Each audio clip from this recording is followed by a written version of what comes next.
Hello and welcome back to Counting Rocks and Introduction to Combinatorics at CSU. Today we're going to be talking about multinomial coefficients, a generalization of the binomial coefficients that we saw in the last video form Pascal's triangle.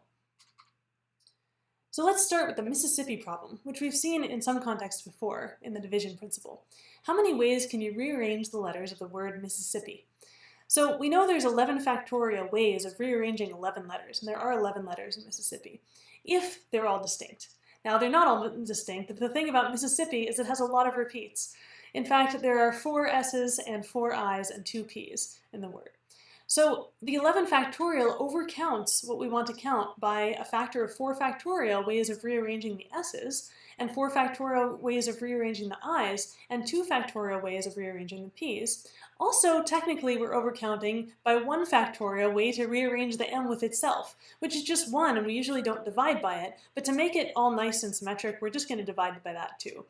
And so by the division principle, the answer is 11 factorial divided by 4 factorial, 4 factorial, 2 factorial, and 1 factorial, which gives you 34,650. Now let's generalize what we just did here with these factorials and make a symbol for it.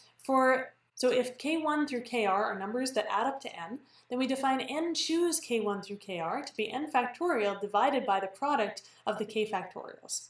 For example, in the Mississippi problem, we can write our answer like this: 11 choose 4, 4, 2, and 1. This is called a multinomial coefficient rather than a binomial coefficient. And the reason n choose k is binomial in this sense is that you're actually sort of choosing two things. You can think of it as n choose k and n minus k, because there's always that hidden n minus k factorial on the bottom of that formula. And so this is just actually a special case of this general symbol.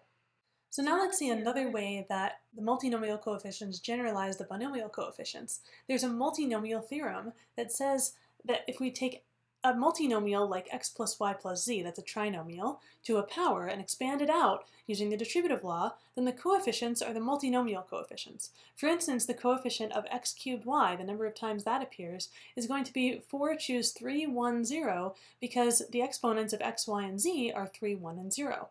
In general, the multinomial theorem says that the coefficient of x1 to the k1, x2 to the k2 up to xr to the kr, if you take x1 plus x2 up to xr and raise it to the nth power, is the multinomial coefficient n choose k1 through kr. And now let's look at how we can generalize the Pascal's recursion to a multinomial version as well. Recall that Pascal's recursion said that n choose k equals n minus 1 choose k minus 1 plus n minus 1 choose k. This is the recursion that shows that the binomial coefficients n choose k form the same triangle as Pascal's triangle, which is formed where every entry is the sum of the two entries above it. This can be rewritten in our new notation if we set m to be n minus k. Remember that n choose k is n choose k comma n minus k in multinomial notation. So we replace that with an m, and we remember that k plus m equals n in this case. Well then, this one can be written as n minus 1 choose k minus 1 and m, because now k minus 1 and m add up to n minus 1. And this term can be written as n minus 1 choose k and m minus 1, because k plus m minus 1 is n minus 1. In general, the way we generalize this recursion is we're going to subtract 1 from each thing on the bottom, one at a time.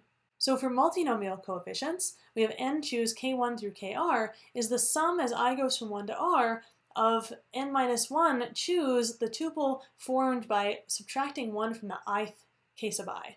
So you'll subtract 1 from this one and subtract 1 from this one and so on up to kn and add all those terms together and you'll get the full recursion. What this does is puts them into sort of a higher dimensional triangle, like a tetrahedron or a higher dimensional simplex. So let's see this for trinomials. Here's Pascal's tetrahedron, which is the tetrahedron of multinomial coefficients with the form n choose 3 things, k1, k2, k3. So the top layer of the tetrahedron is going to be 1, and you can think of each of these triangles being stacked on top of each other. So I'm taking this whole triangle with the 1s and 2s and sticking it on top of the bottom triangle below it and stacking these all up into a pyramid shape. So the next layer will be 1, 1, and 1, and then each number down here will be the sum of 3 coefficients above it, or up to 3. For instance, this 2 is just the sum of this 1 and this 1, because there's nothing above it sort of in this third direction in 3 dimensions. But down here, this 6 is the sum of the 2, 2, and 2 above it, that sit above it in a little triangle. Whereas these 3's are just the sum of 1 and 2, and 2 and 1, and so on, and then the 1's are there on the diagonal going down. So it's very similar to Pascal's triangle, but it actually makes a whole tetrahedron. Finally, let's look at an application of multinomial coefficients in combinatorics besides the Mississippi problem, and that is counting ordered set partitions. We talked about set partitions and the Bell numbers, which counted ordinary set partitions, but ordered set partitions are set partitions along with an ordering on the blocks. For example, you might partition 1 through 9 into these sets, 1, 5, 7, 2, 3, 4, and 6, 8, 9. They're disjoint sets whose union is all of 1 through 9.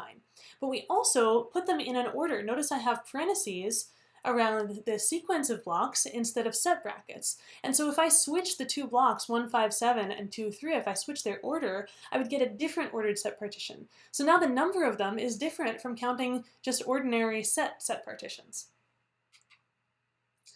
So how can we count these with multinomial coefficients? Well, if we think of the 4 ordered sets here in a row as being called A, B, C, and D, then we can think of this as corresponding to a word where we put A's in the 1, 5, and 7 positions of this word, and B's in the 2 and 3 positions, and C in the position number 4, and D's in 6, 8, and 9. And this forms a word that you can uniquely reconstruct the ordered set partition from as well by reading off the positions of the A's, the positions of the B's, the positions of the C's, and the positions of the D's. So one of these ordered set partitions with a certain number of elements in each block from left to right corresponds to a word with A's, B's, C's, and D's with a given number of each.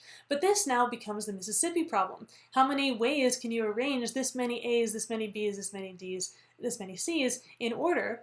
And so the number of ordered set partitions with block sizes 3, 2, 1, 3 from left to right is this multinomial coefficient 9, choose 3, 2, 1, 3, which is going to be 9 factorial divided by 3 factorial, 2 factorial, 1 factorial, and 3 factorial. So now you try, how many ordered set partitions of 1, 2, 3, 4, 5 have blocks of size at most 2? You might have to add a few different cases for this problem, but you try it. And that's all for today, and I'll see you next time.